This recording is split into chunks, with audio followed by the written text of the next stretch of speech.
Hello and welcome to another episode of Badman Reviews, and today I was going to talk about my opinions on the Switch, but while working on the video I started thinking about how excited I was for Breath of the Wild, and I got interested in the actual size and scope of the game. So I pulled out the calculator, did some research, and what I found was pretty interesting. So to start off, I needed a way to find out how big Breath of the Wild in itself was, and I was having some issues at first until I found an article on Eggplant from someone who had an hour's worth of hands-on experience with the game. From their approximation, they determined that each square on the overhead map was 1 square kilometer.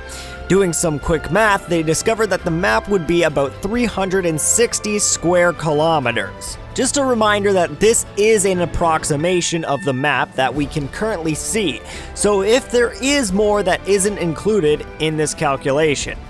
The thing though is that 300 square kilometers isn't too much to go on.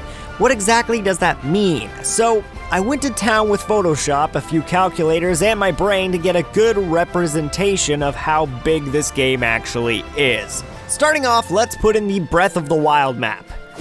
There we go.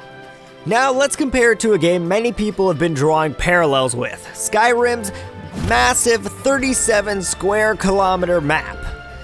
Just remember, unless stated, these measurements include bodies of water and empty spaces.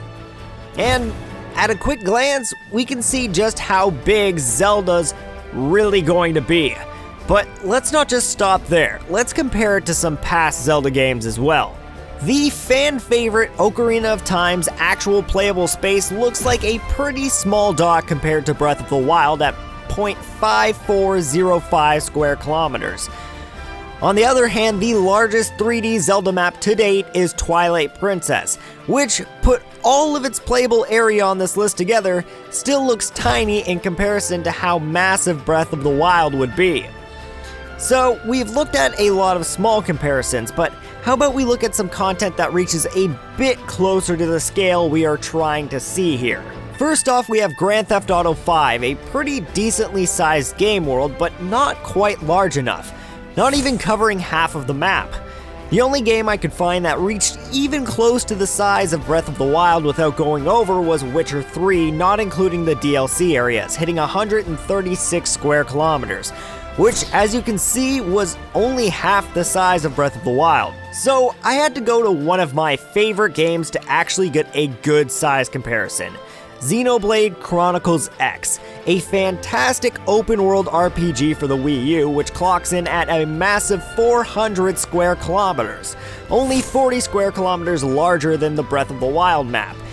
Keep in mind though, this 400 number we are talking about also includes all the water on the map, which is a huge chunk of the map, so even then, it's hard to compare. On top of that, most of your long-distance travel is done on a flying mech that can also turn into a car, so traveling through these maps will feel completely different, which is one thing that needs to be kept in mind for sure. Yes, we can put numbers on all of these games, but when it comes down to it, Link could run at 200 miles an hour. Obviously exaggerating, but you get what I'm saying. These numbers just give us an approximation, an idea of what's to come in March. Also, if you're interested, these maps are actually fairly small compared to some other huge games that have been released in the past. For example, Xenoblade Chronicles X would look like a dot compared to Elder Scrolls 2 Daggerfall, which is around 62,000 square kilometers. A few other huge games are Lord of the Rings Online, Guild Wars Nightfall, and Fuel. Breath of the Wild is going to be a massive Zelda game, and I'm just hoping that it's filled with things to do and not just an empty wasteland to slog through. That's something we won't know until March though. But what are some things you are all excited about when it comes to the new Zelda game? And what are you hoping to find when the game is released? Don't forget to subscribe to the channel for more great content and hit the like and share button because subliminal messaging is cool. And I'll see you all in the next episode. I would also like to give a big shout out to my Patreon supporters, The Game Plank, Grizzly Gamer, Thomas Bethel, and Zero Master. If you want to support me, click the link on the screen or click one of the links to check out my other videos. It's up to you. You might like them, you might not.